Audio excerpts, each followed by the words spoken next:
Satu unit sepeda motor milik salah seorang peserta konvoi dibakar oleh kelompok pemuda di Kampung Matampa, Kecamatan Bungorok, Kabupaten Pangkep.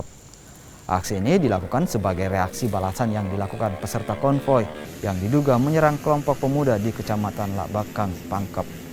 Dari kejadian ini, 3 orang terduga pelaku pembakaran sepeda motor diamankan aparat kepolisian. Selain itu, 3 unit motor dari kedua belah pihak yang bertikai turut diamankan, yang satu diantaranya sepeda yang terbakar.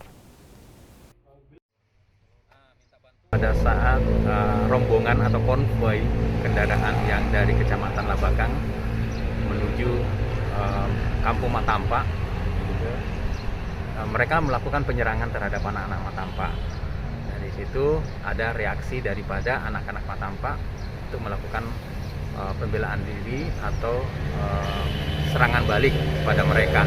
Nah, disitulah kendaraan tersebut tertinggal oleh pemiliknya, dilakukanlah pembakaran oleh anak-anak tersebut. Memang ada konvoi, Pak ya? Ada konvoi sekitar jam-jam 2 dini hari, sehingga terjadinya kejadian tersebut.